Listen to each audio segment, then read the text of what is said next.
Já estamos de volta com Identidade Geral pela sua Rádio e TV Novo Tempo. Você acompanha agora uma conversa muito interessante que eu tive com um apaixonado por tecnologia e redes sociais, o vice-diretor mundial de comunicação da Igreja Adventista do Sétimo Dia, o pastor Sam Neves. Dá uma olhada. Pastor, tudo bem? Tudo bem. Em 2015, o senhor foi escolhido como diretor associado de comunicação da Igreja Adventista do Sétimo Dia Mundial, a sede administrativa mundial da Igreja. Como é que tem sido essa experiência, pensar globalmente, pensar mundialmente a comunicação de uma instituição como a Igreja Adventista? É uma ótima pergunta. Nesse processo de pensar mundialmente, eu percebi que não mudou muita coisa. É mesmo? Que há muitos anos atrás, eu ouvi uma frase que você tem que pensar globalmente e agir localmente. Será que isso estaria certo em outros lugares do mundo ou não? E quais as implicações disso? Então agora eu tenho uma oportunidade de realmente precisar disso. Antes era legal, mas agora é necessário. Então essa é a diferença. Agora, tem que pensar localmente e diversos diferentes locais, né? Com diferentes culturas, com diferentes formas de pensar. Então, o projeto local que dá certo em Washington, onde o senhor vive hoje, é completamente diferente do que vai dar certo localmente na Mongólia, que vai dar certo no Oriente Médio. Isso deve ser muito estimulante, muito intrigante e muito difícil também. É verdade. Te força você pensar de forma mais abstrata. Você não pode pensar qual que é o comportamento da pessoa da Mongólia no Brasil. Você tem que ver isso, mas procurando quais os valores. Conhecendo as culturas. O que é importante para aquela cultura? O que é importante para aquele ser humano? E você para de pensar dentro de culturas específicas, você pensa a humanidade. Quais os valores da humanidade que são muito importantes. E criar uma estratégia de comunicação que comunique valores é o que tem de mais emocionante para mim. Porque isso você vai para qualquer lugar do mundo e você vai traduzir aquilo dentro da linguagem, do vocabulário, da língua, mas os mesmos valores. Agora, uma das suas grandes responsabilidades é conseguir fazer evangelismo através de web, seja ela o que seja, mídias sociais, YouTube, conseguir fazer com que essas ferramentas evangelizem. Essa é a missão da igreja. Viralização de vídeos, por exemplo, é algo muito comum quando a gente fala dessa questão de internet. As coisas para viralizar, elas têm que ter essa mentalidade local ou não? Parece que o padrão de quando algo viraliza é mais global. Se você vê os vídeos que tiveram essa oportunidade de viralizar por milhões de pessoas, vamos pegar os vídeos que transmitem valores mesmo. Ok. Todos eles são valores universais. Interessante isso, né? E o que é mais legal para mim é que esses vídeos, eles apelam, por serem universais, por serem humanos, eles são uma expressão do fruto do Espírito. Faça um vídeo que fale sobre bondade, que realmente inspire as pessoas, sobre compaixão, sobre... O que você vai fazer? Não importa a religião da pessoa, não importa a cultura, não importa onde ela esteja. Ela vai concordar com aquilo, porque Deus nos fez assim. Esses conceitos, eles unificam a diferença, né? Exatamente. Eles fazem com que essa diferença desapareça. Isso. E é isso que a gente está procurando fazer. Agora, faz pouco tempo que o senhor, pastor, está nessa função, globalmente, pensando a comunicação. Mas há muito tempo que o senhor trabalha nessa área e trabalhava na Inglaterra. Trabalhou 11 anos na Inglaterra, na Igreja Adventista do Sétimo Dia, mas ali. Como é na Inglaterra? Porque é um país que tem uma maioria cristã, mas a Igreja Adventista do Sétimo Dia não tem muitos membros ali na Inglaterra. Como era trabalhar lá? Como era desenvolver projetos para a igreja lá nesse país europeu? Na Inglaterra, você está do lado de Londres, eu trabalhava em Londres. Então você tem o epicentro secular e de arte do mundo, está ali. Então isso te força a você pensar diferente, a você não ter como se fechar num mundinho religioso e botar o travesseiro de cima da cabeça e falar, Jesus, volta logo porque... Eu estou preparado. Eu estou preparado, o resto que se dane. Não tem essa opção. Te força você olhar e ver o que está acontecendo no mundo. Então esse preparo dentro desse contexto foi fantástico para mim, para poder pensar dessa forma. Muito se fala de que a gente está vivendo um momento pós-moderno, então o evangelismo precisa de atividades, atitudes pós-modernas. E você viveu nesse local que você está descrevendo aqui, que é extremamente pós-moderno. Será que a internet e as ferramentas que ela pode proporcionar é uma grande forma de se conseguir fazer evangelismo de uma forma pós-moderna? Por que eu estou dizendo isso? Nesse processo de pós-modernidade, a gente não tem muito mais o contato pessoal. Então, é mais fácil a gente mandar um convite para que alguém assista um vídeo na internet do que eu convidar alguém para ir até a minha igreja? Eu tenho uma visão bem radical sobre isso. Eu não acredito que exista discipulado digital. Discipulado é isso aqui, ó. É contato pessoal, isso contato. Aqui é discipulado, é ser humano com ser humano. Uhum. Digitalmente você não tem isso. O evangelismo, o cristianismo acontece na igreja local. Todas as ferramentas que existem são para proporcionar ao discípulo fazer outro discípulo na igreja local. Então é claro que essa comunicação, essa proclamação do evangelho se torna mais possível através da internet, através dessas ferramentas.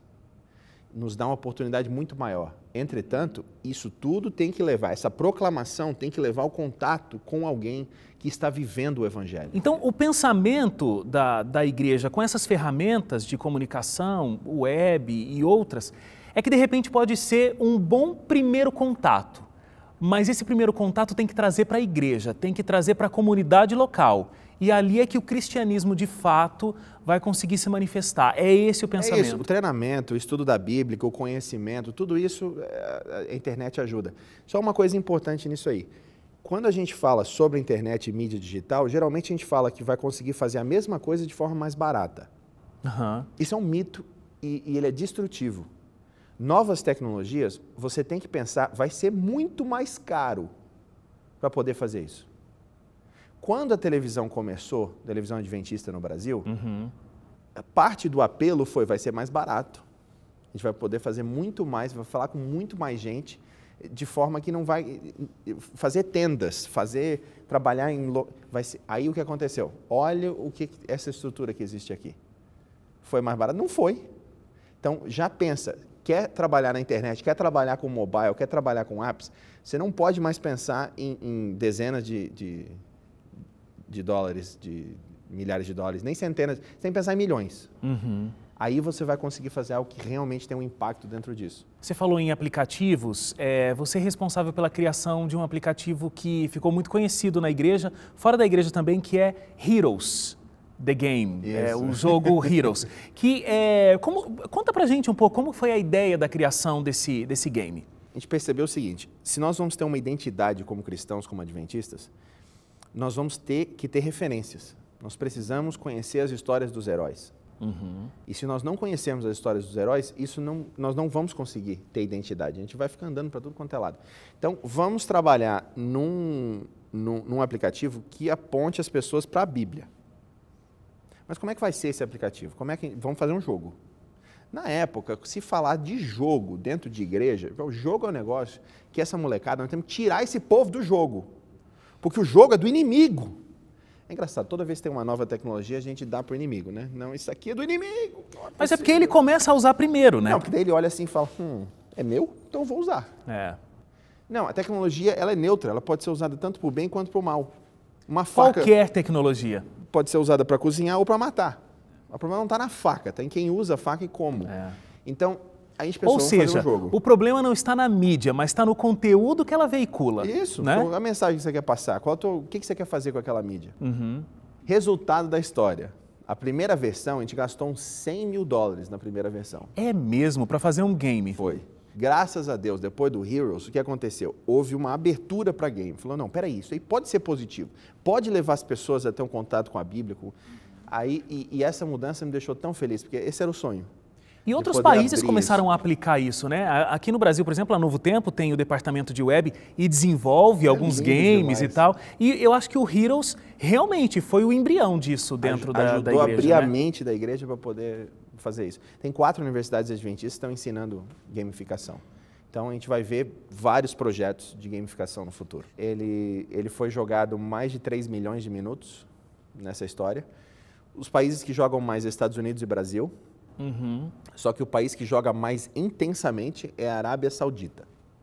Arábia Saudita. Surpresa pra gente, até hoje é a mesma coisa. Tem alguma explicação? Não tem. Eu tô tentando buscar alguma referência aqui, não? Não sei. E a Bíblia é proibida na Arábia Saudita. Exatamente. Não, talvez... Não pode entrar a Bíblia, mas o pessoal tá jogando jogo bíblico. Então, Deus é fantástico, ele dá um jeito em tudo. Agora, pastor, o senhor disse que o objetivo do aplicativo é de que as pessoas conheçam os heróis bíblicos e isso aponte para a Bíblia, que eles possam ir até a Bíblia. Eu não sei se com 3 anos dá para se medir isso, mas realmente isso tem acontecido? Nós sabemos de histórias, mas são histórias aqui, histórias ali. Isoladas. Isoladas. E tem várias delas. Uma delas, por exemplo, a mulher, 26 anos, trabalhava numa empresa farmacêutica e jogava Heroes. E Esther é uma das heroínas. E de repente estava numa situação onde uma das colegas dela estava sendo maltratada pelo chefe. Okay? E ninguém falava nada, porque esse chefe era muito injusto. E se falasse, ele acabou. O relacionamento com essa pessoa também, e eventualmente ia dar problema. E ela escreveu pra gente e falou, olha, quando foi jogando Heroes, que eu percebi a história de Esther, depois estudando a história de Esther, eu decidi que eu ia falar, que eu não ia ficar quieta, e se eu fosse mandado embora, que eu fosse mandado embora. Se eu perecer, que eu pereça, que é Esther. Então essa história inspirou essa jovem a se levantar pela justiça como a rainha Esther se levantou lá. Mas são histórias assim, individuais. Agora vamos falar do conteúdo do Heroes. Como criador do game, deve ter sido muito interessante fazer um mergulho nas histórias desses heróis. Eles devem ter dito muito para você e para a equipe que estava cuidando disso. Como é que foi, falando especificamente do conteúdo? Bom, nós tínhamos pessoas para fazer as perguntas, mas a parte mais legal desse processo foi dar o briefing, dar a descrição do herói para os artistas que iam fazer o desenho do herói. Então, a gente entrevistou 150 artistas do mundo inteiro. Alguns trabalharam para a Marvel, para a DC Comics, e eles mandaram o trabalho, tive entrevista, o processo demorou 6 meses. E nós escolhemos 2. Aí, nós dávamos o briefing dos heróis para eles, e nenhum deles eram cristãos. Okay? Então, a gente dava o briefing de José. O Heroes 1 não tinha José, agora vai ter. Se você perceber, ele está lá já como ajudante do faraó, então todo poderoso. Só que se você perceber, na mão, aqui no pulso, tem umas marcas vermelhas da escravidão.